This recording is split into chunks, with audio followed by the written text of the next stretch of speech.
Un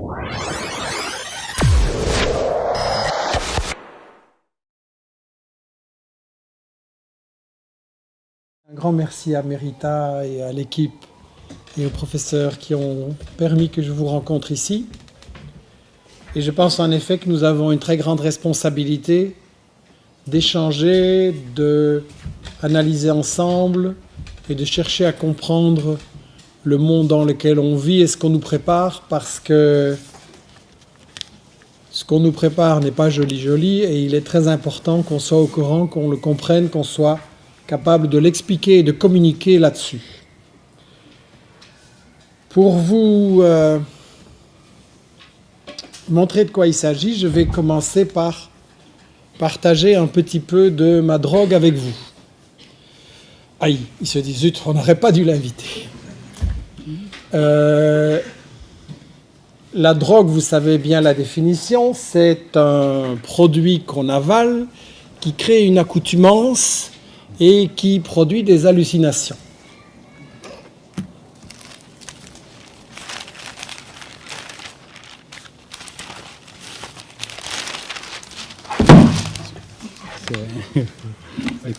La voici donc. On va regarder dans un journal pris au hasard, il se fait que c'est celui qui me gâche mon petit déjeuner tous les matins depuis X années, donc voilà. Et on va regarder les pages internationales et on va voir ce qu'on nous dit et ce qu'on ne nous dit pas. Dans les pages internationales, vous avez Astrid, la princesse, monte au front contre la malaria. Et elle va au Cambodge, et on est dans l'humanitaire,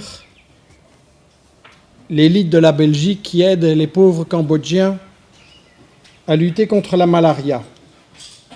C'est évidemment une très belle idée. Le problème, c'est que si les Cambodgiens et les Asiatiques et les Africains n'arrivent pas à se débarrasser de la malaria, une maladie qu'on pourrait aujourd'hui facilement non seulement guérir, mais prévenir et éliminer, c'est à cause de l'élite de pays comme la Belgique, qui empêche des pays africains, par exemple,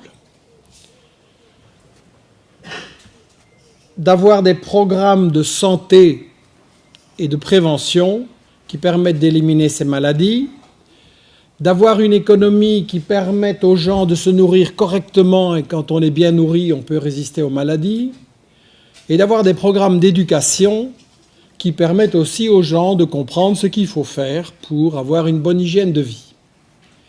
Et si ça n'est pas possible en Afrique, c'est parce que quand les représentants de notre élite vont en Afrique, c'est pour dire diminuez vos budgets santé, diminuez vos budgets éducation, diminuez les salaires des gens, privatisez vos entreprises et remboursez votre dette, qui est une dette crapuleuse qui a été imposée à ces gens pour les obliger à nous acheter plein de trucs.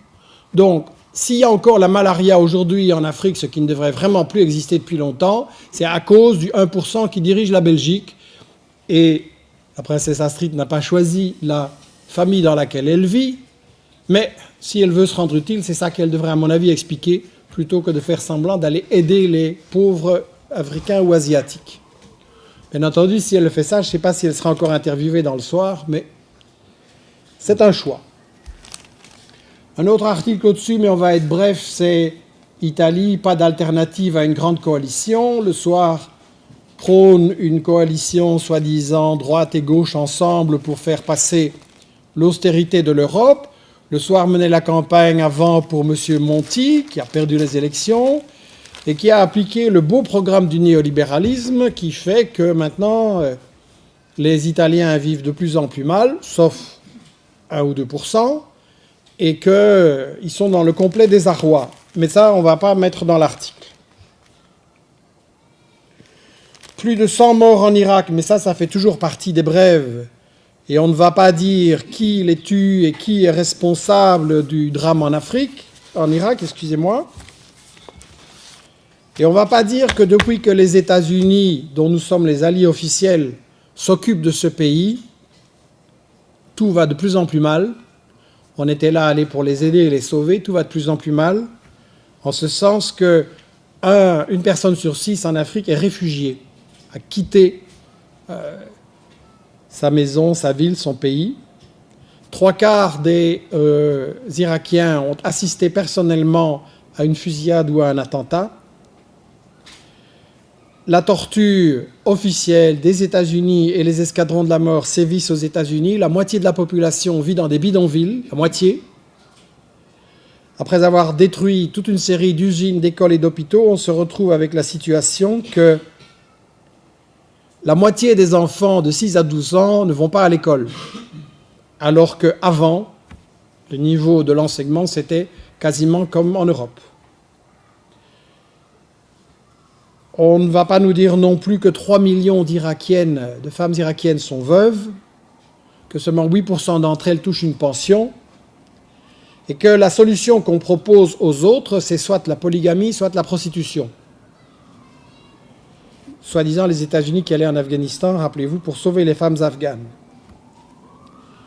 Donc, de ça, on ne parlera pas dans le soir. On va toujours présenter les États-Unis comme étant en train d'essayer d'aider les Irakiens ou de chercher la solution au problème, alors qu'ils ne sont pas la solution, ils sont le problème. Et ça ne peut pas être dans les médias. Et à la page suivante, on a notre beau ministre des Affaires étrangères qui reçoit le vice-président des États-Unis, Kerry. Et Véronique Yessel signe un article plein de blabla. Et bien sûr, nous faisons front commun contre le terrorisme. On va voir tout à l'heure quel rôle vraiment les États-Unis jouent avec le terrorisme. Et c'est en fait un copier-coller de la version des États-Unis sur la situation du monde. Après, vous avez une enquête du FBI dans le Caucase. On s'intéresse maintenant qu'il y a eu un attentat à Boston, et évidemment, c'est bien triste. On s'intéresse aux islamistes et aux terroristes que les États-Unis ont soutenus et financés en Afghanistan, en Tchétchénie et en Bosnie et au Kosovo. Mais là, c'était pour la bonne cause, c'était pour la liberté. Mais maintenant que certains de ces terroristes, un peu dans la confusion, se retournent contre les États-Unis, là, c'est vraiment des terroristes. Et là, Mme Kessel recopie la version de Washington et de la CIA. Il y en a encore un sur la Russie, c'est du même tonneau. Si on prend un journal qui s'appelle Libération, mais qui est tout sauf libéré, on a Damas accusé d'utiliser des armes chimiques. Ça, je ne pensais pas qu'on allait nous la refaire aussi vite et aussi facilement, mais on le ressort. Il n'y a jamais aucun pays dans le monde qui a utilisé plus les armes chimiques et biologiques que les États-Unis. Mais c'est chaque fois les méchants qui sont accusés d'utiliser des armes chimiques. Et puis encore dans Libération, la France frappée en plein Tripoli. C'est pas la France, c'est une certaine politique par des gens que la France a utilisés en Libye et en Syrie, et là c'était des gentils combattants de la liberté, et maintenant elle les combat au Mali, et là c'est des méchants terroristes, et évidemment c'est pas Libération ou Le Monde qui va nous expliquer ça. Le problème c'est que dans cette version des médias, on nous présente le Nord, l'Occident, comme vous voulez, les États-Unis et l'Europe, comme étant la solution et les puissances qui vont aider les pauvres gens du Sud qui ne sont pas capables, on le sait, de se débrouiller par eux-mêmes. Et donc nous allons les aider, par exemple en leur faisant des prêts de la Banque mondiale et du FMI et des trucs comme ça, parce qu'ils n'ont pas assez d'argent, on se demande pourquoi, et ils ne s'en sortent pas, donc on va les aider avec des prêts. Je viens de lire ce mois-ci un bouquin étonnant, remarquable, qui s'appelle « Les confessions d'un assassin financier ». Certains le connaissent peut-être, et ceux qui ne le connaissent pas, j'en fais la pub, c'est vraiment à lire. Et si vous lisez ça, vous pouvez arrêter votre abonnement au soir à Libé et éventuellement à la télé. Et vous allez voir pourquoi. John Perkins il s'appelle lui-même « J'étais un assassin financier ». Et donc il a travaillé pour une firme qui officiellement vendait des programmes d'ingénierie et de construction un peu partout dans le monde, dans le tiers-monde. Et il se présentait donc comme un économiste et il allait dans les pays du tiers-monde, Afrique, Asie, Amérique latine.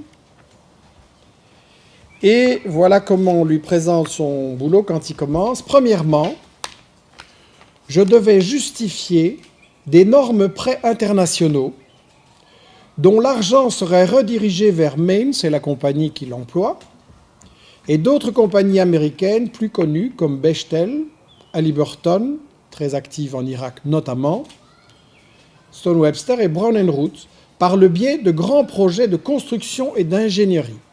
C'est-à-dire qu'il est chargé de persuader les dirigeants de pays pauvres d'Afrique et d'Amérique latine qui doivent absolument construire des énormes centrales électriques parce que leur pays va se développer et que ça leur rapportera et que donc avec ça ils pourront rembourser, qu'il faut aussi faire des routes, des aéroports, tout ce qui va avec, comme par hasard d'ailleurs tout ce qui aide à exporter les produits, les matières premières, les ressources de ce pays.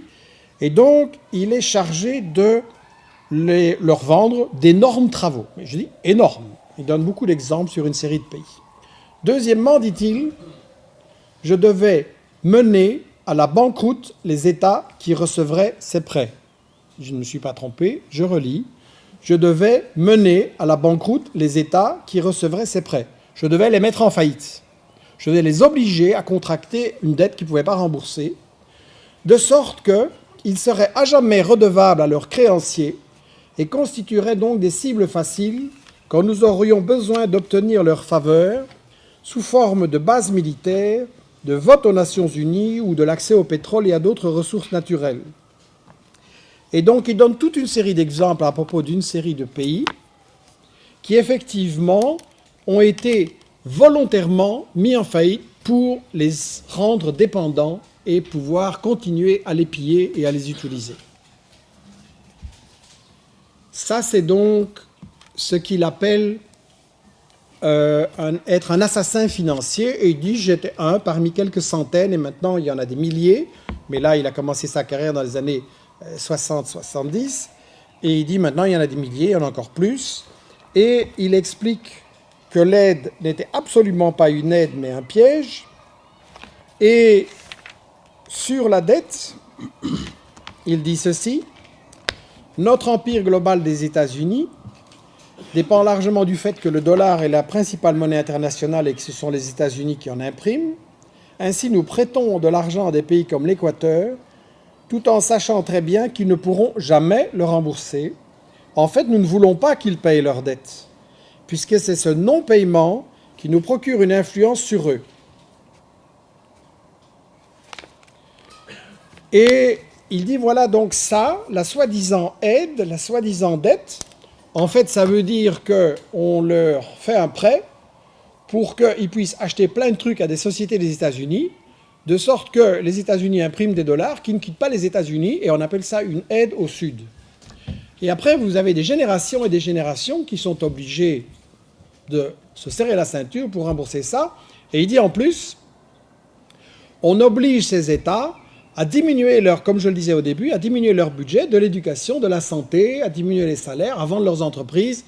Et donc, on les plonge absolument dans la catastrophe, dans la banqueroute, exprès. Et alors il dit, nous étions donc la première vague, les economic hitmen, les assassins financiers. Et il dit, parfois on ne réussissait pas.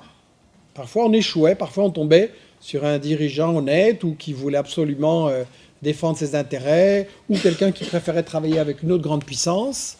Et alors, dit-il, les deuxièmes qu'on envoyait dans ces pays, c'était ce qu'il appelle les chacals, c'est-à-dire les assassins tout court. Et donc vous avez eu dans les années 60, 70, 80, une série de dirigeants en Amérique latine, par exemple, Panama, Équateur, tout ça, qui avaient un programme très indépendant pour leur pays, qui voulaient résister aux multinationales, qui avaient des projets, et qui sont inexplicablement morts dans des accidents d'avions, d'hélicoptères, ou ceci ou cela. Et il explique que tout le monde dans sa profession sait très bien qu'ils ont été assassinés. Et il disait parfois les chacals ne réussissaient pas, et alors la troisième vague, c'est l'armée. Et donc c'est très important de voir la vision globale de la politique des États-Unis dans cette affaire-là. 1, les assassins financiers, 2, les assassins tout court, 3, l'armée. Et de bien voir la stratégie globale. En m'introduisant, on a signalé que mon tout premier bouquin, ça a été Attention médias sur la première guerre contre l'Irak. Et je suis un peu tombé des nues, je n'avais pas travaillé sur la politique internationale et le Moyen-Orient, je faisais plutôt du journalisme sur les questions sociales en Belgique. Et donc je suis tombé des nues en découvrant à quel point on nous mentait dans cette guerre en Irak. Et maintenant, avec tout ce que j'ai lu depuis, je vois que j'étais encore bien naïf il y a 20 ans quand j'ai décrit la guerre en Irak, et que d'ailleurs Perkins m'a appris toute une série de choses absolument étonnantes sur la guerre contre l'Irak. Et il dit par exemple qu'en Irak, Saddam Hussein, on avait envoyé des assassins financiers et des assassins tout court en Irak pendant des années, et que c'est parce qu'ils ont échoué qu'on a envoyé l'armée. Et ce qui est intéressant, c'est qu'il dit lui-même, il raconte, c'est assez au jour le jour, comme c'est un journal, il raconte, et alors un jour il dit que il lit la presse des États-Unis du matin, et la guerre en Irak vient de commencer, et il dit voilà, ces articles ne contenaient rien qui pût indiquer que ce qui arrivait à l'Irak en 2003 était la continuation d'une honteuse histoire. Qu'en fait, la guerre, ça c'est quelque chose que je dis souvent, la guerre est la continuation de la politique, d'accord, mais surtout de l'économie. La guerre, c'est la continuation de l'économie. Et je reviendrai tout à l'heure sur ce que Perkins, comment il juge les médias à la suite de son expérience. Mais on va maintenant aborder le thème central que je voulais traiter, la guerre humanitaire. Ça n'existe pas, mais rassurez-vous, je ne vais pas partir. On va en parler quand même. Il n'y a pas de guerre humanitaire, jamais. Toute guerre est économique ou stratégique. Et stratégique veut dire pour contrôler une région qui économiquement est intéressante. Donc fondamentalement, toute guerre est économique. Et ce qui est important aussi quand on parle de guerre, c'est de ne pas s'en tenir à la définition classique où les États-Unis, la France ou des pays comme ça interviennent, bombardent, éventuellement débarquent, etc. La guerre classique. Il est très important de voir que tout aussi fréquentes, plus peut-être, sont les guerres indirectes.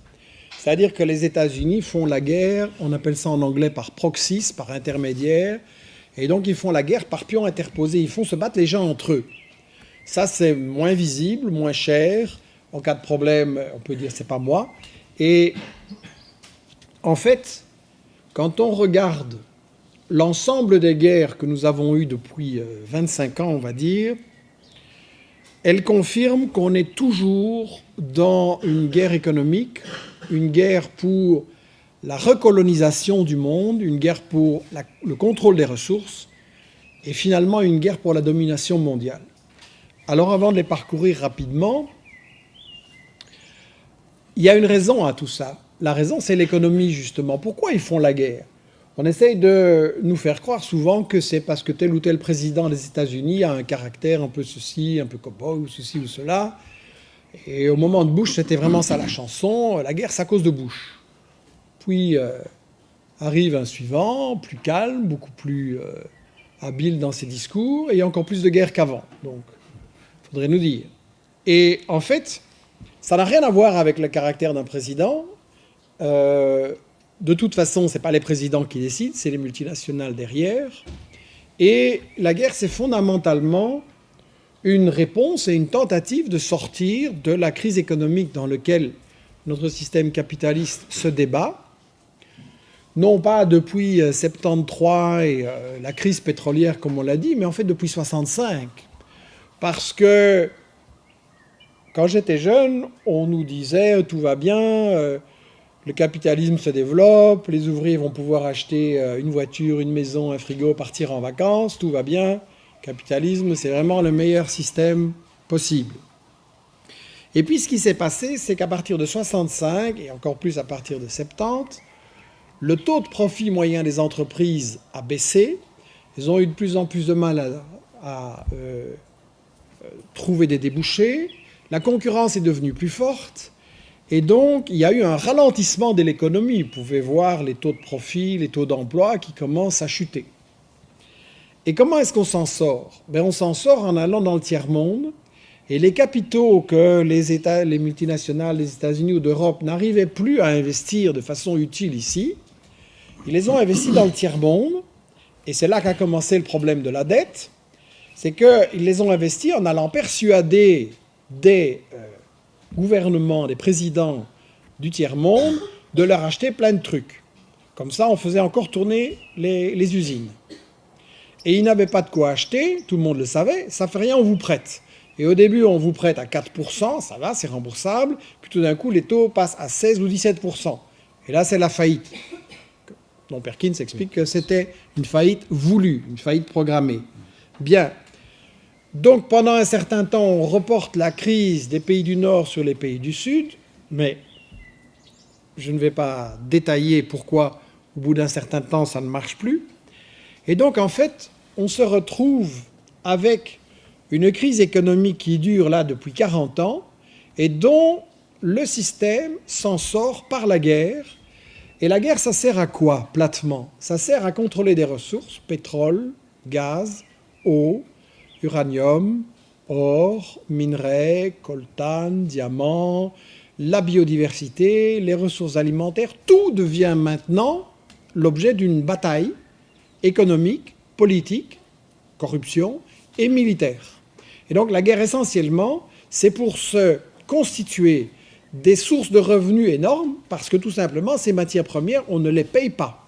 Une multinationale va dans le sud, se fait des bénéfices énormes sur des matières premières qu'elle ne paye pas, la population reste dans la pauvreté ou s'enfonce dans la pauvreté, et c'est aussi le but.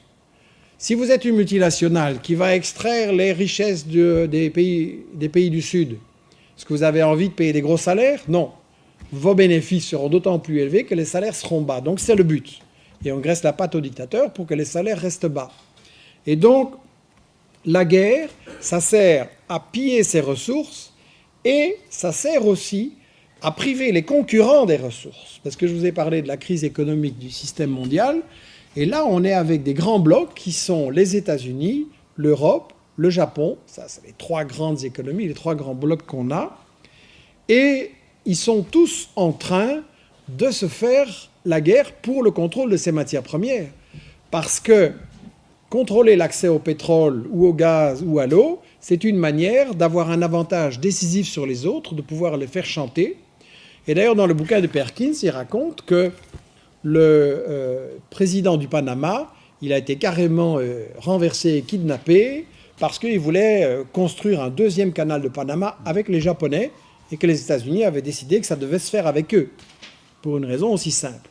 Donc, la guerre est leur manière de résoudre la crise économique qu'ils ont créée eux-mêmes, en ne payant pas les gens, ou en les licenciant le plus possible.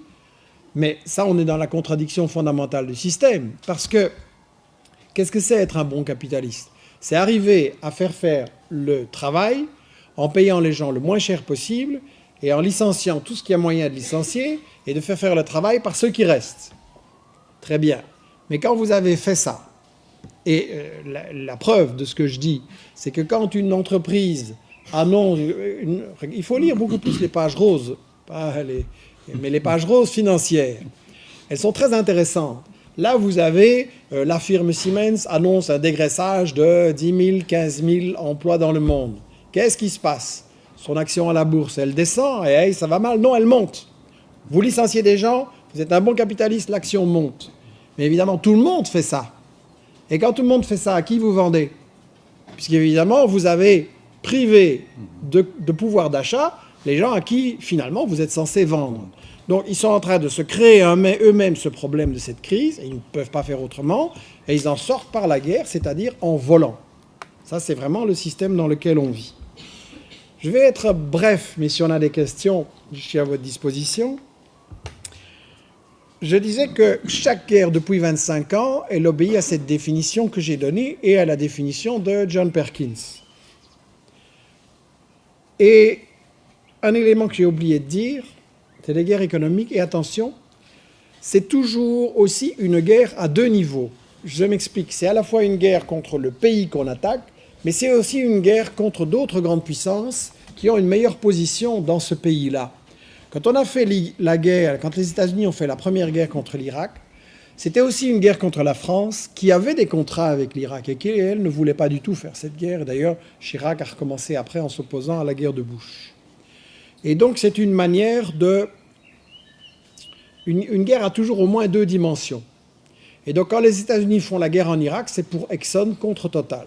Ça doit être très clair. Et quand les États-Unis font la guerre, quand la France, pardon, fait la guerre au Mali, et que les États-Unis disent par la bouche de la représentante à l'ONU, Susan Rice, les États-Unis disent avec toute leur politesse, This war is a shit. Cette guerre, c'est une merde. En parlant de leurs alliés, la France. Et donc pourquoi? Parce que la France et les États-Unis sont en grande bataille pour savoir qui va contrôler les richesses de l'Afrique. Et historiquement, l'Afrique est contrôlée par le colonialisme français et britannique. Et les États-Unis sont bien d'accord avec les Français et les Britanniques qu'en tout cas l'Afrique ne peut pas appartenir aux Africains et que ce n'est pas à eux à décider ce qu'on fait des ressources et à avoir des idées fantaisistes comme éliminer la pauvreté avec les ressources naturelles. Mais après, les États-Unis, la France et la Grande-Bretagne ne sont pas du tout d'accord entre eux sur qui va profiter de ce gâteau. Et donc on fait la guerre là, et c'est pour ça que j'attire votre attention sur des guerres indirectes, on fait la guerre par proxy. Si Paris a le gouvernement en place, les États-Unis financent une guérilla sécessionniste, ou l'inverse. Et donc on provoque des guerres civiles dans toute une série de pays pour occuper la bonne position et rafler les contrats. J'avais mentionné Panama en 89. La guerre contre la Yougoslavie, c'est aussi une guerre stratégique. Pas que la Yougoslavie ait des très grandes richesses, mais elle donnait un très mauvais exemple en Europe, à savoir qu'elle avait gardé de son passé socialiste un système de sécurité sociale, un système de protection sociale, toute une organisation. Pour vous donner une idée, dans les usines, les directeurs étaient élus par les travailleurs. C'est évidemment impensable dans notre beau système capitaliste, et donc il fallait mettre ça au pas. Et stratégiquement, la Yougoslavie pouvait être un allié pour l'Union soviétique dans un premier temps, enfin non, la Russie à ce moment-là, et lui donner un accès à la Méditerranée. Et les États-Unis considèrent que la Méditerranée, c'est à eux, que personne ne doit venir s'en mêler, et donc il fallait prendre le contrôle de la Yougoslavie, et ça a réussi. La guerre contre l'Afghanistan n'est pas une guerre directement pour les ressources de l'Afghanistan, enfin que je sache, mais c'est une guerre pour sa position stratégique. Quand vous regardez la carte de l'Asie, vous voyez que l'Afghanistan, c'est vraiment au centre de la région qui a le plus grand potentiel de croissance économique dans le monde.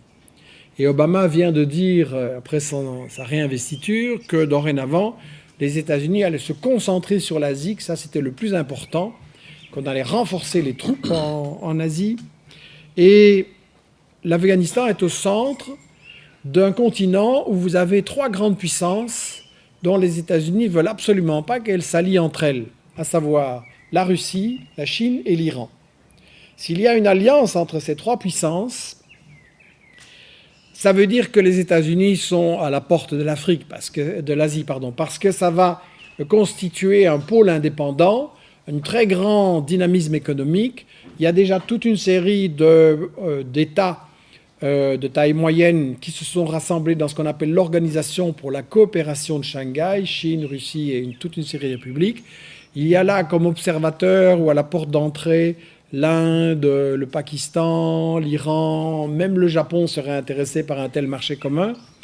Et M. Kissinger, qui est un des plus importants ex-dirigeants de la politique étrangère des États-Unis, a dit en 2001, au moment où les États-Unis ont décidé d'attaquer l'Afghanistan, il a dit que le grand danger, c'était que l'Asie fasse une sorte de marché commun, qu'ils s'entendent entre eux sur le plan économique et politique, et que les États-Unis soient tout simplement... ils ne sont pas en Asie, donc ils doivent la contrôler, mais ils n'y sont pas. Et donc, il fallait absolument empêcher cette grande alliance Russie, Chine, Iran dont je viens de parler. La guerre contre la Libye, c'était clairement une guerre pour voler les 30 milliards de dollars de ressources annuelles du pétrole libyen et le gaz, dont les ressources sont très importantes, et ça a été volé.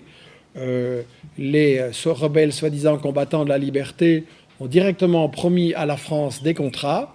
On s'est empressé de mettre les Chinois à la porte et on a offert des cadeaux à ceux qui en fait avaient sponsorisé la guerre et les bombardements de l'OTAN. On a aussi voulu empêcher la Libye de Kadhafi de fonctionner comme une sorte de banque mondiale alternative. Je m'explique. La Banque mondiale et le FMI, c'est vraiment l'instrument de chantage des États-Unis et de l'Europe pour empêcher les pays africains de s'émanciper, c'est-à-dire que s'ils veulent avoir des crédits pour s'en sortir des problèmes dans lesquels on les a plongés, ils sont soumis au chantage de la Banque mondiale et du FMI. Et donc, qu'est-ce qu'il a fait Kadhafi avec l'argent de son pétrole? Il a dit 2 ou 3 fois à des pays africains, ben moi je vais vous financer ça. Et hop, quelques centaines de millions de dollars pour tel ou tel projet. Évidemment, les États-Unis et l'Europe étaient absolument furieux. Et dans ce livre, j'ai cité des exemples de cette chose-là. Ils ont financé des rizières, ils ont financé des installations pour la transformation du café, parce que, prenons le café, c'est un très bon exemple. Le café est évidemment produit en Afrique essentiellement, en Amérique latine, mais en Afrique, vous avez des gros producteurs d'Afrique, de café. Qui fait le gros du profit sur le café qu'on vous vend dans les supermarchés? Ce n'est pas les pays africains en question. Jean Ziegler a montré ça dans ses bouquins. Il voit à peine 10% du prix que vous payez. Et donc tout ça, c'est les intermédiaires qui sont en fait 4 grosses boîtes qui contrôlent l'ensemble du café au niveau mondial, qui sont toutes des multinationales du Nord et qui gagnent tout. Et Kadhafi, un beau jour, il a dit, ben moi je vais vous faire un prêt, un don, pour que vous puissiez faire la torréfaction, l'emballage, le packaging, et comme ça vous allez gagner plus. Évidemment, les multinationales occidentales étaient furieuses. Et voilà le vrai crime de Kadhafi, qui n'était pas un ange. Mais ce n'est pas le problème, parce que si on s'attaque à des dirigeants qui ne sont pas des anges, les États-Unis ont du travail, ils doivent renverser en Arabie Saoudite, au Qatar, aux Émirats, et tous les dictateurs qu'ils ont installés en Afrique et ailleurs. Et qui sont encore en train maintenant d'installer en renversant des gouvernements élus et en les remplaçant par des dictateurs. Donc, vous voyez, ce n'est pas le problème dictature ou de démocratie, c'est le problème qui va voler les ressources naturelles. La guerre sur la Libye, c'était donc ça. La guerre contre la Syrie, c'est évidemment pour protéger Israël, qui est le flic du pétrole, le flic du Moyen-Orient, au service des États-Unis et de l'Europe, qui finance l'armée d'Israël pour attaquer les Palestiniens. Ça doit être dit clairement. Nous avons des ministres qui font semblant de verser des larmes de crocodile, qu'il faudrait quand même qu'Israël soit plus raisonnable et qu'on arrive à une solution et que le Dieu fasse des efforts et blablabla. Ce sont des larmes de crocodile, ce sont des hypocrites, comme il a été très bien montré dans le livre de David Cronin, que je vous recommande. L'Europe finance et arme Israël pour bombarder les Palestiniens et détruire des écoles, des hôpitaux, les envoyer en prison sans procès et leur rendre la vie impossible. Okay? Donc ça doit être dit clairement. C'est pas ça qui va me faire inviter plus dans le soir et dans la RTBF et RTL, mais la vérité a ses droits. La Syrie, donc, il faut l'empêcher de contester Israël et surtout, je vous ai parlé d'Iran il y a 2 minutes, tout ce qui se passe là, au Moyen-Orient depuis quelques années, c'est la préparation de l'attaque contre l'Iran. L'Iran, c'est un grand morceau. C'est une population qui a vécu une dictature militaire épouvantable avec le Shah d'Iran. Il faut rappeler que nous, les Occidentaux, qui adorons la démocratie et blablabla, qu'est-ce que nous avons fait quand il y avait un Premier ministre élu en Iran? Nous l'avons renversé avec un coup d'État, nous, les services secrets britanniques et de la CIA, avec l'appui, vous pouvez aller relire ce que Le Soir, Le Monde et compagnie écrivaient à l'époque, avec l'appui de tous les pays occidentaux, nous l'avons renversé et nous l'avons remplacé par le Shah d'Iran, un des dictateurs les plus sanglants de ces 50 dernières années, avec une police politique, la SAVAK, qui torturait, qui a fait 30 000 victimes. Et pendant ce temps-là, vous avez dans Paris Match et dans le Soir Magazine et dans ce genre de trucs, j'ai l'âge de m'en souvenir, des jolis reportages où on voyait le Shah d'Iran avec sa belle jeune femme moderne et bien habillée et tout. Et ça, c'était vraiment les souverains progressistes. Et donc, on faisait l'apologie de tortionnaires qui avaient du sang sur les mains dans le Soir, dans Le Monde, à la RTBF et partout. Ça doit être dit clairement aussi. Et donc, pourquoi je parle de l'Iran ? Parce que on ne peut pas, les Iraniens, du coup, avec tout ce qu'on leur a fait, ils savent très bien qui sont les États-Unis, ils n'en veulent pas. Donc il faut d'abord les isoler. Pour les isoler, il faut détruire la résistance palestinienne, il faut détruire la résistance du Hezbollah au Liban, il faut détruire la Syrie, et à ce moment-là, on pourra s'en prendre à l'Iran d'une manière ou d'une autre. C'est donc très très important, quand on voit dans les médias qu'on montre le doigt sur un problème avec les Palestiniens ils font ceci, ou les Bachar il fait ça, ou le Hezbollah il fait ça. C'est très important de ne pas suivre le doigt, mais de faire le zoom arrière et de regarder l'ensemble du tableau. Ils veulent quoi ? Ils veulent attaquer qui ? Et ça va se passer comment ? On a la recette. C'est mis dans Perkins, c'est mis dans une série de bouquins. On a la recette. C'est pas mis dans Le Soir et compagnie, mais c'est justement pour ça qu'il faut tourner la page et lire ce qui vraiment nous informe et pas des hallucinations. Donc la Syrie, je ne dis pas que Bachar est un ange, c'est pas ça la question, mais la question c'est pourquoi on l'attaque et par qui on veut le remplacer. Si on veut le remplacer par ceux qu'on a mis au pouvoir en Libye, je ne suis pas sûr que le peuple syrien il va s'en porter mieux après. La guerre au Mali, c'est clairement parce que, d'abord c'est une région globalement, c'est pas le Mali tout seul. Vous aviez des militaires de gauche au Mali qui en avaient marre du pillage, de la corruption et de se faire attaquer par des sécessionnistes sans pouvoir riposter. Et donc la France a décidé un embargo contre les armes pour empêcher l'armée malienne de se défendre contre la sécession. Et puis elle vient se présenter en Zorro super sauveur alors qu'elle a empêché les Maliens de se défendre. Et évidemment, c'est pas pour la beauté pas par amour des Maliens qu'on intervient. Vous n'avez qu'à demander aux Maliens qui vivent en France et qui se font expulser par charter comment la France les adore. Et la vraie raison, c'est évidemment une raison très simple, l'or, l'uranium du Niger voisin, les gisements, l'Algérie voisine avec le gaz et le pétrole, encore un pays emmerdant et qu'on veut essayer d'isoler. Et donc, il faut le dire, la guerre de la France au Mali, en Syrie, en Libye et tous ses alliés, que nous, Belgique, nous soutenons avec les taxes de vos parents, je signale, c'est une guerre coloniale. C'est une guerre pour recoloniser des ressources qui nous ont échappé et qu'on veut récupérer pour faire plus de fric pour le 1% qui a tout à dire en Belgique. Voilà. Ce qui est très important, c'est que toute cette guerre, j'ai donné quelques exemples en Afrique, je pourrais encore en parler d'autres. L'Érythrée, c'est un des prochains pays qui va être attaqué. Et aussi, parce que je suis une politique trop indépendante. Le Moyen-Orient, j'en ai pas parlé beaucoup aujourd'hui, mais l'ensemble des guerres qui sont faites contre les peuples arabes, en fait, il y a une finalité globale à ça. Et l'ennemi principal des États-Unis, dont nous sommes officiellement les alliés, l'ennemi principal, c'est la Chine. La Chine est une menace parce que, qu'elle reste socialiste ou qu'elle devienne capitaliste, ce n'est pas le problème, c'est un rival, enfin c'est un problème pour les Chinois, une discussion importante, mais pour les États-Unis, ils s'en fichent. Si c'est un rival, il faut absolument l'écraser, l'affaiblir. Et donc, comme évidemment la Chine, c'est un gros morceau, ça on ne peut pas l'attaquer directement, on va l'isoler, on va la priver de ses soutiens et de ses relais. Et la Chine, c'est un pays avec un très grand développement économique, un très grand besoin de matières premières et agricoles qu'il n'y a pas sur son sol. Et donc, il faut l'empêcher de s'approvisionner. Il faut l'empêcher de s'approvisionner en Afrique, au Moyen-Orient et dans l'ensemble du tiers-monde. Et donc, il faut arriver à l'isoler. Et ça, Mohamed Hassan l'explique très très bien dans la stratégie du chaos.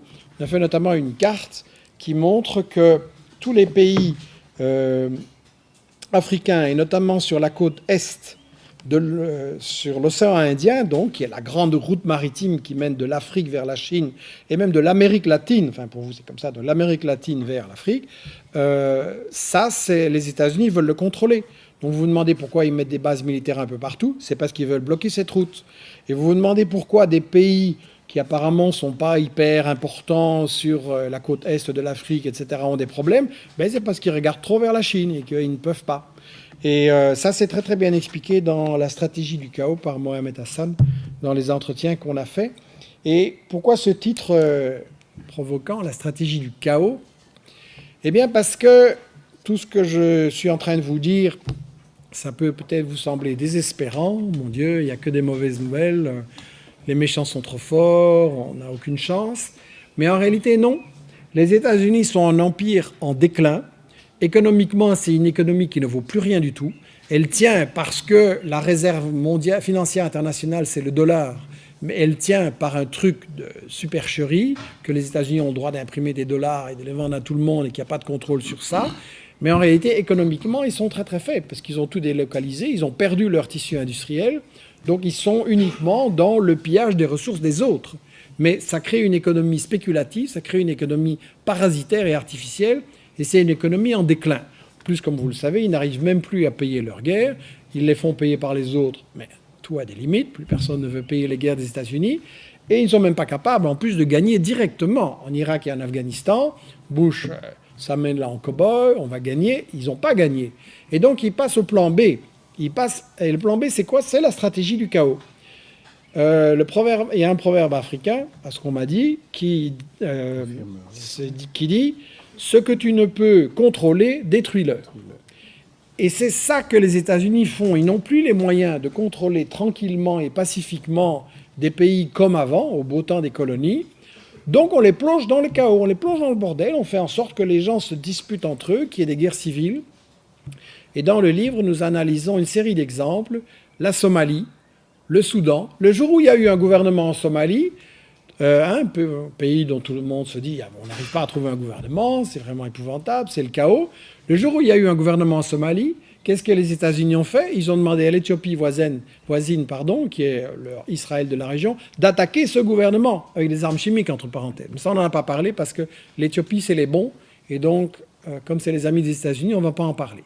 Donc vous voyez, la stratégie du chaos, c'est foutre le bordel pour que si les États-Unis ne peuvent pas contrôler à fond et tranquillement ce pays, au moins personne d'autre ne peut l'utiliser comme partenaire et le pays il est plongé dans le chaos. Il faut vous souvenir, non, c'est pas possible pour vous, mais moi je me souviens que quand la guerre a commencé contre l'Irak, il y a un peu plus de 20 ans, le ministre des Affaires étrangères des États-Unis, James Baker à l'époque, est allé rencontrer Saddam Hussein, soi-disant pour négocier, en fait pour essayer de le faire capituler, et Saddam Hussein ne voulait pas capituler. Et James Baker lui a dit « Nous allons ramener votre pays à l'âge de la pierre. » Ça, c'est la civilisation occidentale. Nous allons ramener votre pays à l'âge de la pierre. À cause de l'embargo, à cause des sanctions, à cause de la guerre, il y a eu 1 million de gens d'Irakiens qui ont péri à cause de l'embargo, dont 500 000 enfants. Et quand la ministre des Affaires étrangères de l'époque, Madeleine Albright, a été interviewée à la télé et qu'un présentateur un peu plus combatif et curieux que d'habitude lui a dit « Il y a 500 000 enfants qui sont morts à cause des sanctions contre l'Irak. Est-ce que ça valait la peine? Was it worth ?» Et Madeleine Albright a répondu « Oui, ça valait la peine de tuer 500 000 enfants irakiens. » Ça, c'est notre civilisation et notre démocratie. Donc, la stratégie du chaos, c'est ça. L'Irak était une puissance qui appelait les pays du Moyen-Orient à s'unir et à dire aux États-Unis « go home » et à créer force régionale, un marché régional. Et avec le pétrole, ça pouvait évidemment changer beaucoup de choses dans le rapport de forces internationaux. Et donc, pour le punir, pour l'empêcher de faire ça, on l'a effectivement ramené à l'âge de la pierre. Je vais conclure en... Je vous avais dit que tout à l'heure, on allait voir quoi penser des médias par rapport à tout ceci. J'ai effectivement dans le livre « Attention médias »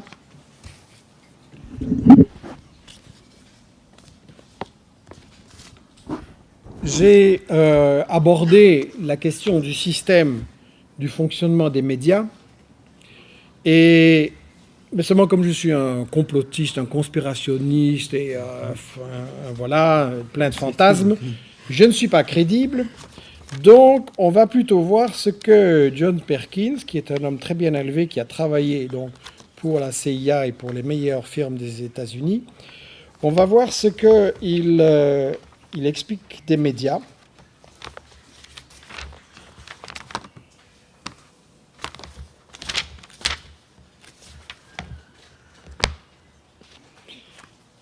Il conclut son livre, que vraiment je vous recommande. J'espère que ce chapitre vous aidera à voir l'actualité autrement, à lire entre les lignes de chaque article qui vous tombera entre les mains et à vous interroger sur les implications profondes de chaque reportage de télé ou de radio que vous verrez ou entendrez. Les choses ne sont pas ce qu'elles paraissent. Et là, il parle des différentes stations télé des États-Unis. NBC appartient à General Electric. ABC à Disney, CBS à Viacom et CNN fait partie du gigantesque conglomérat AOL Time Warner. La plupart de nos journaux, magazines et maisons d'édition appartiennent à de grandes compagnies internationales qui les manipulent à leur gré. Nos médias font partie de ce qu'il appelle la corporatocratie, c'est-à-dire le pouvoir des grosses sociétés, des grosses multinationales. Donc voilà l'avis de Perkins. Et puis après, j'avais aussi cité dans Les 7 péchés d'Hugo Chavez une analyse, mais est-ce que je vais la retrouver ?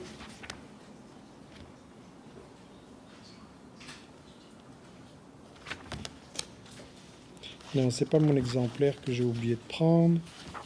Et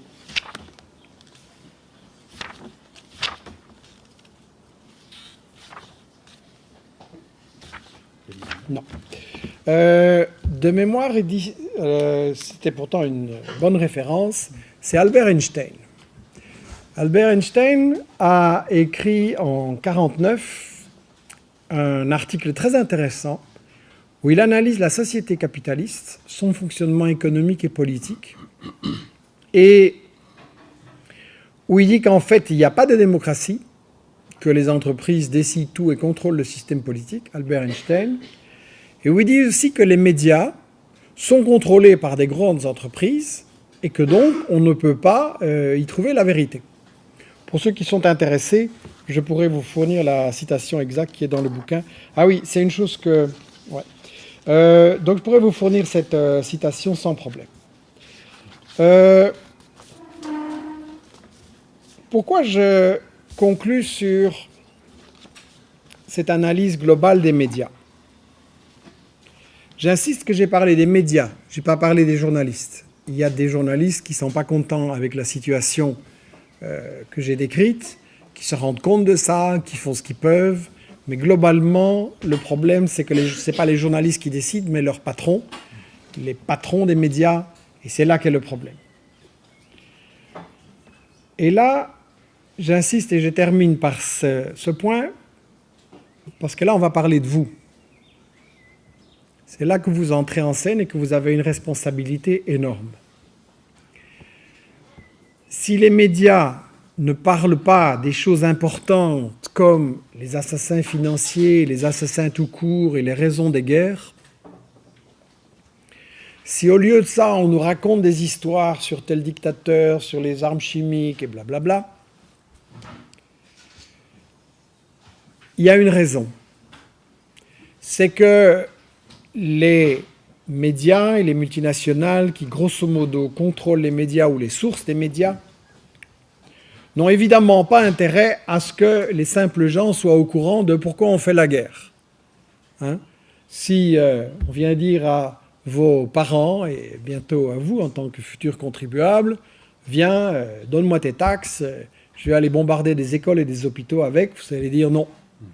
Et donc, il est interdit que vous sachiez pourquoi on fait la guerre et que vous sachiez aussi qu'est-ce qui se passe vraiment dans la guerre et qu'on vous montre les vraies victimes. C'est quand même ahurissant qu'on a eu des pages et des pages et des pages sur l'attentat de Boston, et c'est évidemment très malheureux. Mais ça se passe tous les jours, ça, en Irak et en Afghanistan. Et c'est des gens qui n'ont pas de visage, qui n'ont pas de nom, dont on ne va pas parler, on va dire c'est une fatalité, c'est les sauvages, c'est les talibans. Non, c'est les États-Unis, c'est le résultat des États-Unis, ça se passe tous les jours. Sans parler des morts de la faim.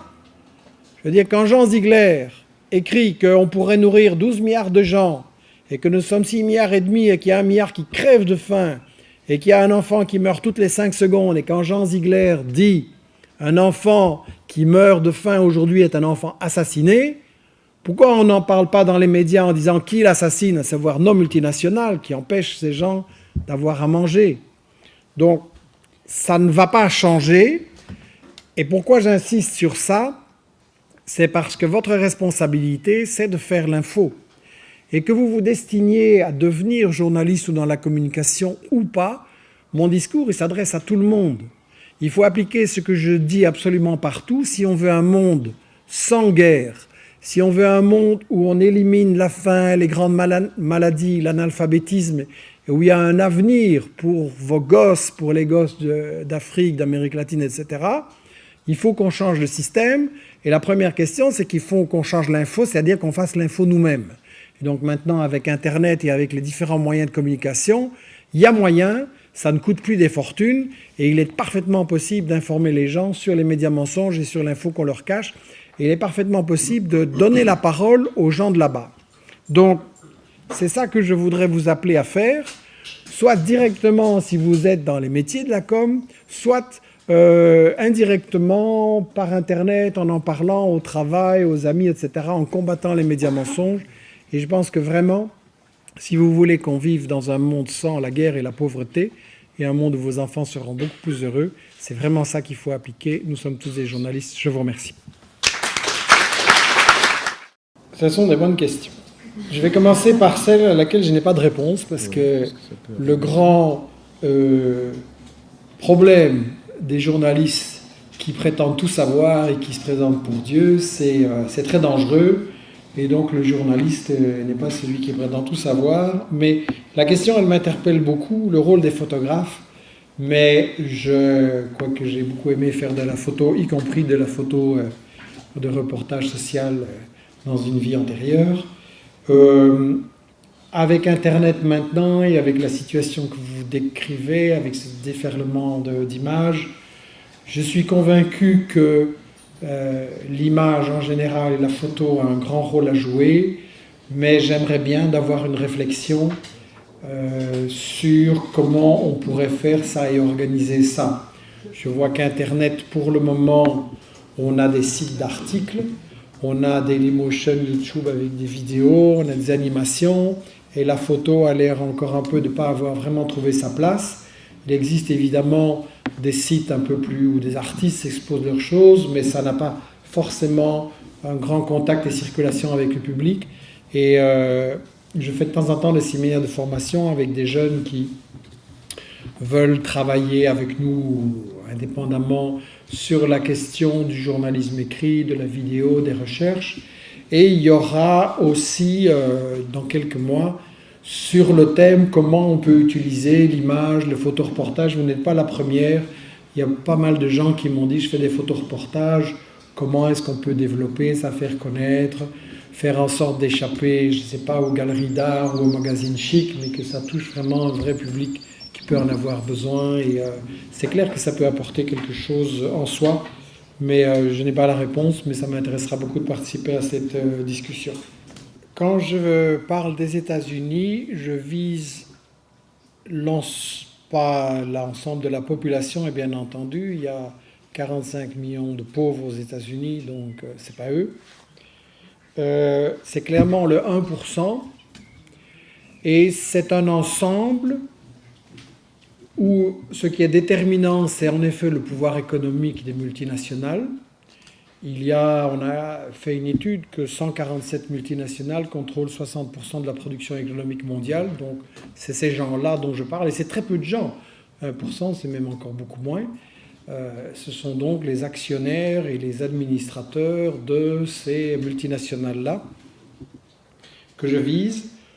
Le pouvoir politique en est une extension et ce n'est pas nouveau. Ça se voit plus maintenant, mais ce n'est pas nouveau.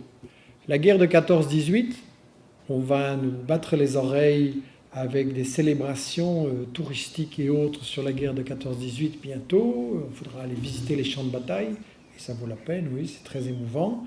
Mais ce qui sera totalement absent de la couverture, c'est pourquoi on a fait cette guerre.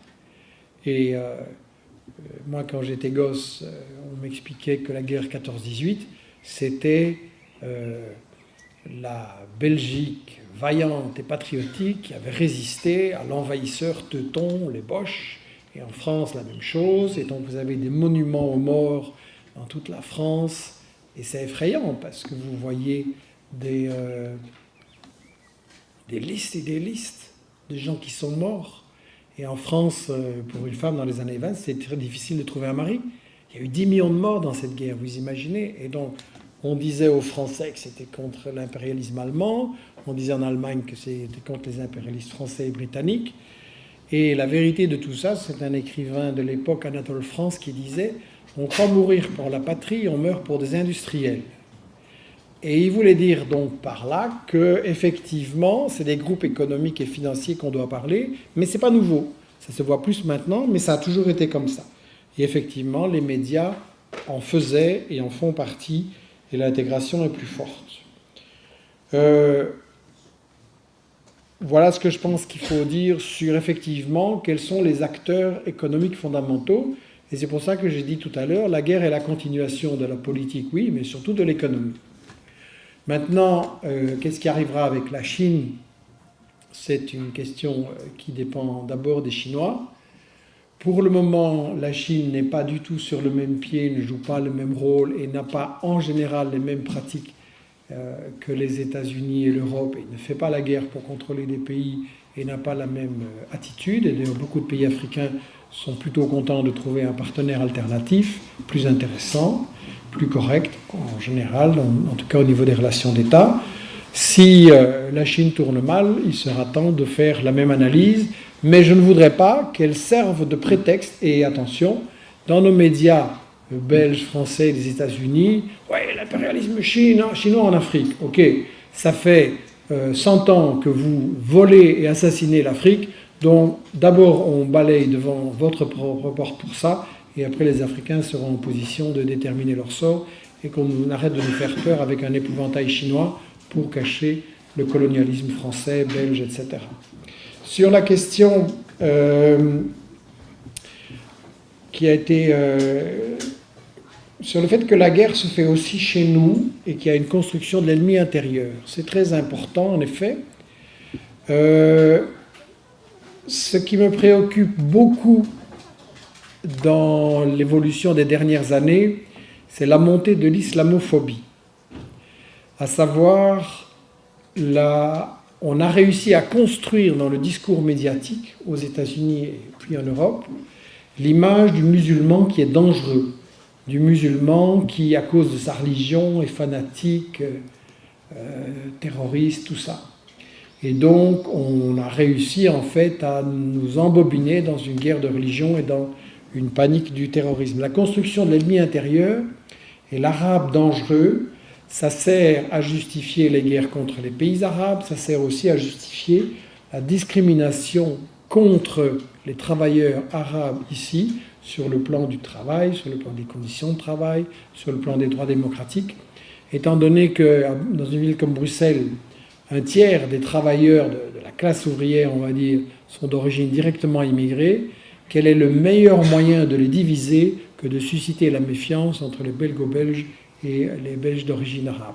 Et donc là, l'islamophobie et tout ce racisme, ou le discours sur l'Africain bien entendu, mais pour le moment c'est vraiment l'islamophobie, en plus elle permet de toucher les deux. Ça c'est très très important, la construction de l'ennemi intérieur. Et effectivement, ça renvoie au fait que la guerre se mène aussi chez nous.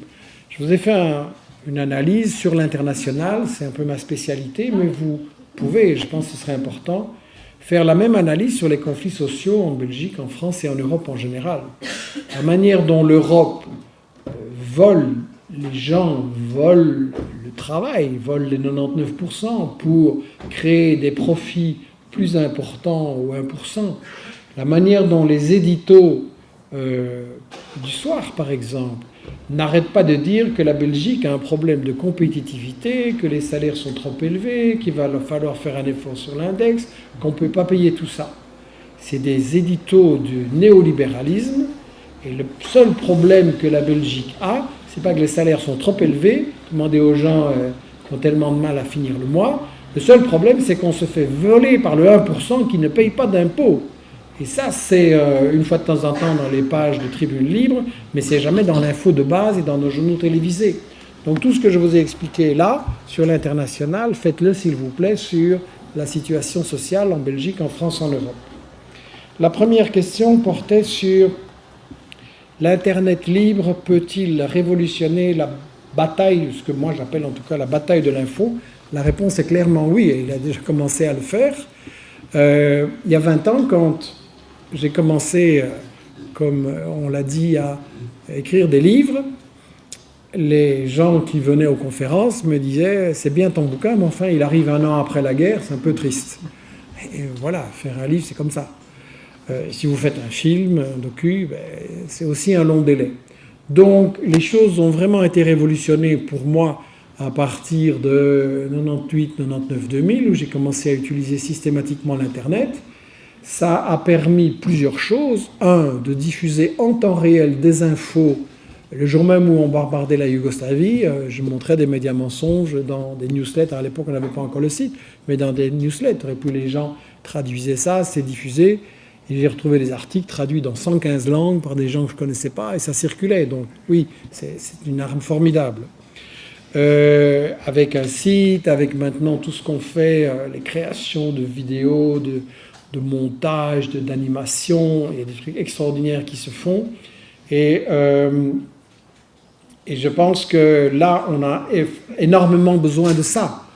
Comment est-ce qu'on va faire en sorte que les gens comprennent cette information? Je ne me fais pas trop de soucis, je pense que ça dépend de notre travail, et je pense qu'en diffusant des choses et en les appelant à agir, et d'ailleurs c'est ce que je vais faire. On a dit que donc j'animais le site Investigation. Nous diffusons chaque semaine une newsletter avec des articles, soit de notre équipe ou de moi-même, des vidéos, des interviews, soit des témoignages, des analyses qui nous sont envoyées par les gens avec qui je suis en réseau dans le monde entier maintenant. Et donc ce que je vais vous proposer, c'est de prendre cette feuille ici et de la diffuser. Il y en a 2, donc une pour chaque moitié. Et pour recevoir cette newsletter qui est gratuite, vous inscrivez votre mail en majuscule, j'insiste, pour éviter les erreurs. On va vous inscrire, vous allez les recevoir. Et ça fonctionne dans les 2 sens. Vous pouvez recevoir nos infos, les utiliser dans les discussions autour de vous. Donc avoir régulièrement de la matière concrète, parce que chacun ne peut pas connaître tous les pays, toutes les situations. Donc on a besoin d'avoir de la matière concrète pour pouvoir discuter autour de soi. Mais ça fonctionne aussi dans l'autre sens. C'est-à-dire que si vous êtes actif autour d'un pays, d'une question, si vous êtes en contact avec des Palestiniens, des Congolais, des Latinos, etc., vous pouvez nous envoyer leurs témoignages, leurs analyses. Vous pouvez aussi faire des vidéos, des animations, des trucs, nous les envoyer, nous poser des questions sur « j'ai vu ça », est-ce que c'est un média mensonge, est-ce que c'est crédible? On essaye de faire un truc vraiment interactif et de répondre le plus possible aux gens, et on vous proposera de faire des choses et de donner des coups de main. On a besoin de traducteurs, on a besoin de gens qui corrigent l'orthographe, ça c'est un grand problème. On a besoin de gens qui établissent des contacts pour chercher de la documentation. J'ai des bouquins en préparation, on cherche des gens pour faire des recherches et des dossiers. Donc là, effectivement, oui, l'Internet libre, c'est la bataille décisive à mener, je pense. Et c'est pas pour rien que, je ne sais plus si c'est Dick Cheney ou Rumsfeld, enfin un des salauds de la bande à Bush, a déclaré qu'il fallait considérer Internet comme une guerre. Et donc, eux sont très actifs pour investir Facebook, Twitter, des sites, des soi-disant experts de ceci ou de cela.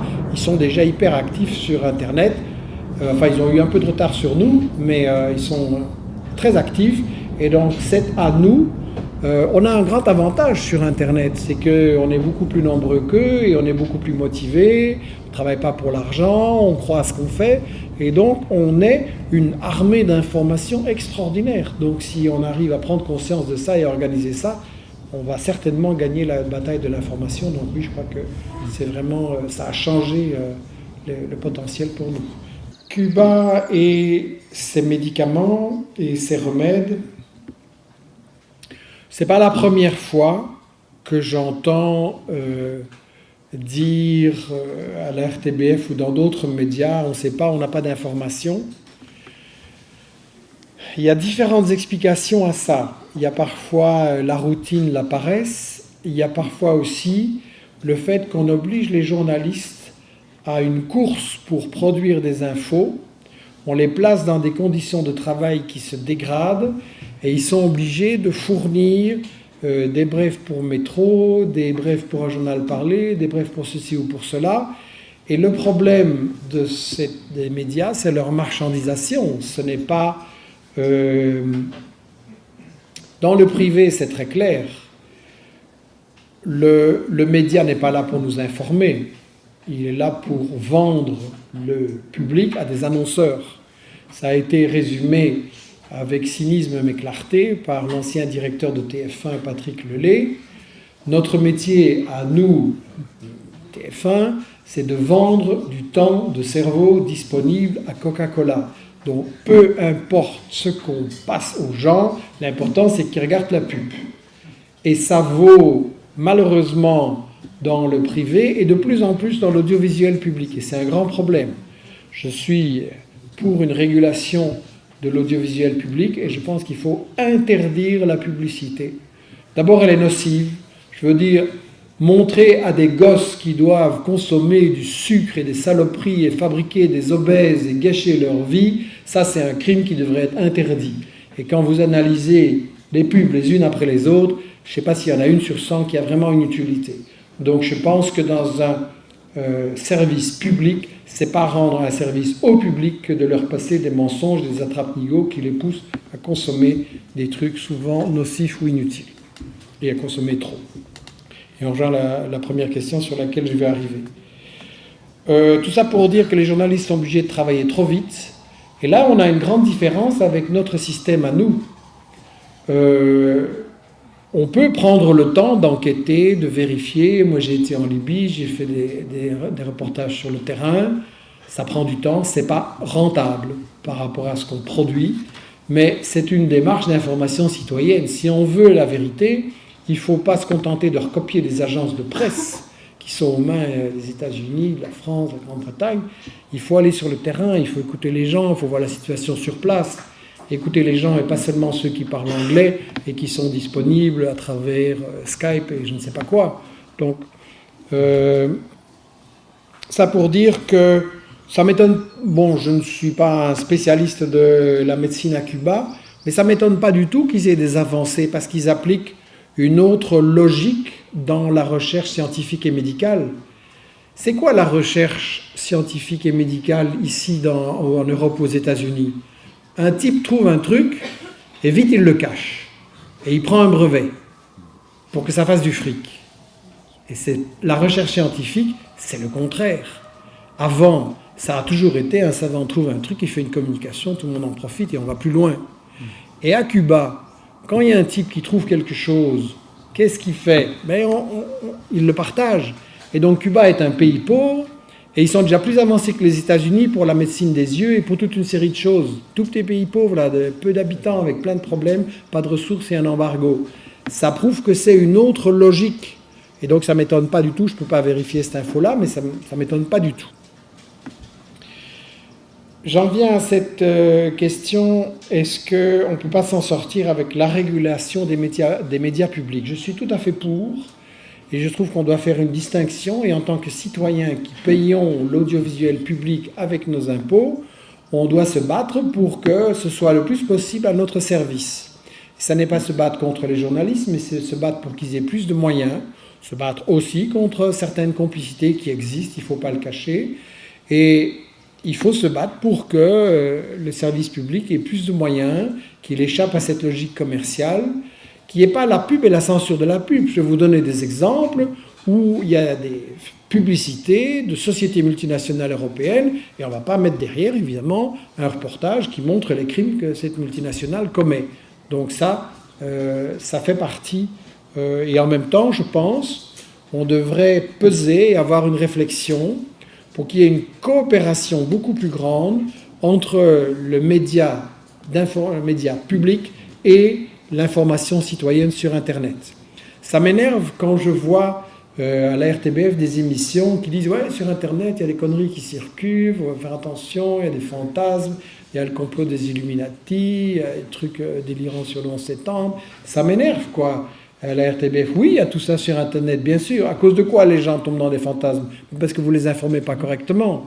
Donc, il y a aussi sur Internet énormément de choses qui sont plus valables que l'info que vous donnez. Donc, il faut arrêter de faire cette guerre stupide et il faut commencer à réfléchir comment le service public pourrait beaucoup plus s'appuyer sur l'info des gens sur l'Internet. Et ça, c'est un changement de démarche. Je parlais du journaliste qui est Dieu. On ouvre son JT et on va savoir tout ce qu'il faut savoir. Et c'est pas vrai. Quand vous discutez avec le type qui le présente, finalement, il n'en sait rien de ce qu'il a passé. C'est des dépêches d'agence, c'est des communiqués du gouvernement, il n'a évidemment pas le temps d'aller vérifier, donc il n'en sait rien. La première chose, c'est de le reconnaître et de dire que l'info, c'est difficile. L'info, il faut chercher, il faut comparer les sources, il faut faire des enquêtes, il faut parfois dire « je ne sais pas, on verra demain » et des trucs comme ça. Ça, on n'est pas du tout dans cette logique-là, parce qu'on est dans cette absurde guéguerre commerciale où il faut courir de nouveau pour la pub et battre RTL TVI à ceci ou à cela. Ce n'est pas tout ça un service public. Donc il y a toute une série de choses, mais je ne vais pas les développer maintenant, pour effectivement avoir des médias publics plus corrects. Mais je ne pense pas que c'est la solution, parce que dans la société où on vit, avec les liens qu'il y a avec les pouvoirs économiques et politiques, imaginez que le média public va pouvoir être complètement libre et informé parfaitement et avec des moyens suffisants. Ça, je pense que c'est illusoire. Donc je pense que oui, il faut faire pression pour que l'info soit meilleure là. Mais je m'en tiens à ma première réponse. C'est sur Internet que nous avons les moyens de développer une vraie info indépendante et citoyenne. J'en viens à ce qui était la première question et la cinquième. Sommes-nous complices? Sommes-nous complices parce que nous consommons des trucs qui sont fabriqués avec les ressources naturelles dont ces pays-là ont besoin? Il y a différents aspects à la question. Et en 2-3 minutes, je vais essayer de ne pas être trop schématique. C'est une question importante sur laquelle il faut réfléchir, mais je vais donner quand même 2-3 éléments.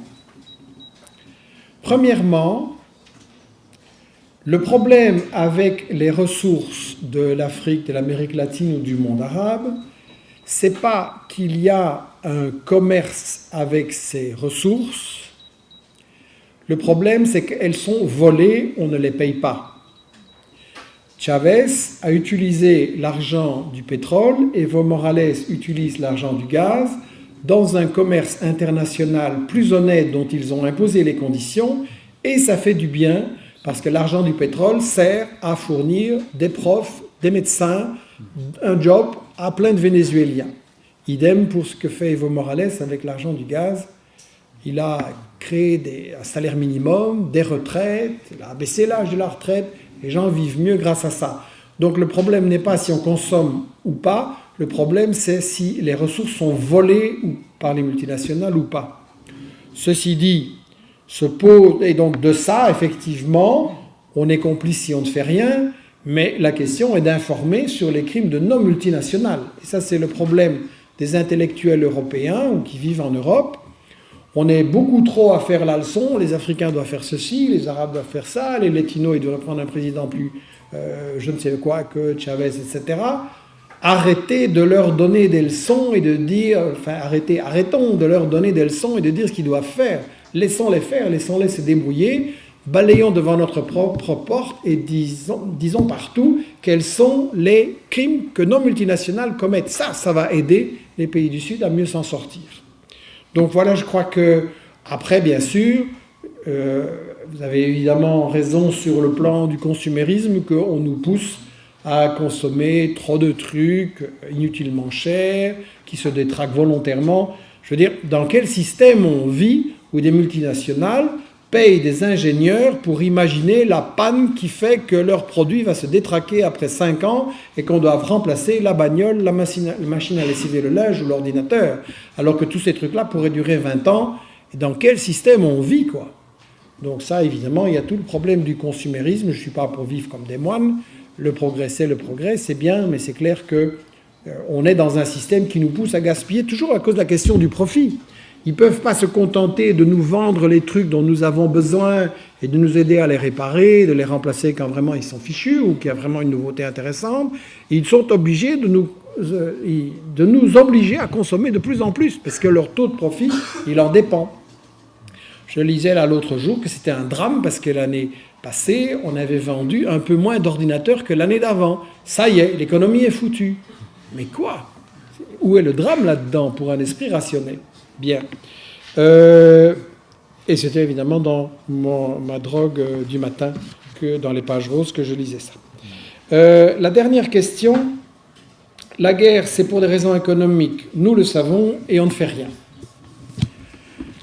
C'est intéressant parce qu'avec notre petite équipe, on a fait ce qu'on appelle des vidéotrottoirs. On va dans la rue et on interroge les gens avec toujours les mêmes questions et on pose les mêmes questions à tout le monde pour avoir vraiment un peu le thermomètre et donc on n'essaie pas d'influencer.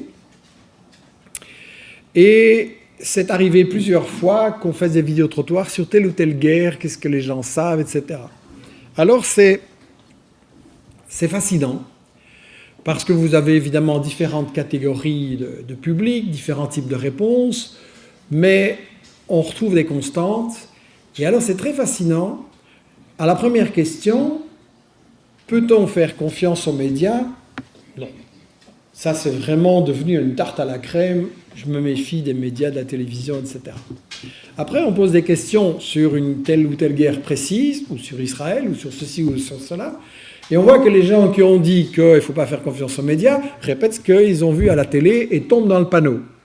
Donc, ça montre que nous devons analyser pourquoi et comment ils tombent dans le panneau.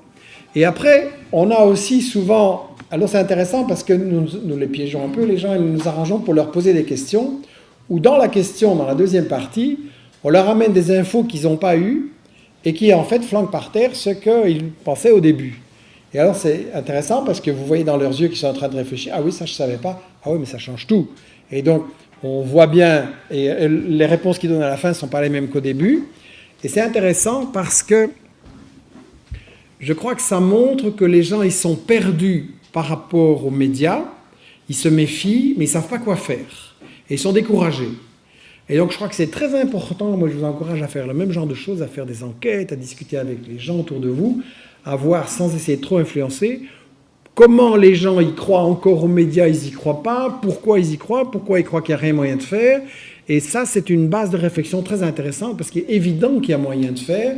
Et je crois que nous devons arriver, et c'est ça en tout cas l'objectif d'Investir Action, c'est dans notre charte de base, on veut aider à développer un mouvement citoyen pour l'information. Je ne sais plus qui a dit que l'économie c'était trop important pour la laisser aux seuls économistes, et l'information c'est trop important pour la laisser aux seuls médias. Et donc on doit arriver à créer un mouvement citoyen pour l'information et impliquer les gens à tous les niveaux, selon le temps qu'ils ont, qui se rendent compte que quand on leur ment, eh bien, c'est contre eux aussi et qu'ils ont vraiment intérêt à savoir. Et donc voilà un peu la réponse que je vais donner pour ma conclusion définitive là, de la soirée en vous remerciant. Je pense vraiment que l'information, c'est fondamental. Les guerres sont basées sur l'ignorance. La politique des multinationales qui maintient la pauvreté et le pillage des ressources est basée sur l'ignorance. Si les gens savaient, ça s'arrêterait. Et donc vraiment, on a cette responsabilité énorme d'organiser nous-mêmes l'information là où nous sommes, de nous former. Donc faites bien vos études, bossez à fond, apprenez des trucs, échangez, et puis surtout, allez dans la vraie vie, et apprenez sur le terrain avec les gens, allez dans des pays, allez en Palestine, allez au Congo, allez voir la merde dans laquelle les gens vivent, allez voir les souffrances, écoutez-les. Alors on doit beaucoup se méfier de donner la leçon, écoutez-les, vous allez apprendre énormément, et si vous pouvez alors exprimer tout ça, traduire tout ça, et j'insiste d'une façon simple, compréhensible pour l'ouvrier, pour la ménagère, pour le lycéen qui ira jamais à l'UNIF, si vous arrivez à expliquer tout ça, vous allez vraiment aider à mener la bataille contre l'ignorance et pour un monde meilleur. Je vous remercie.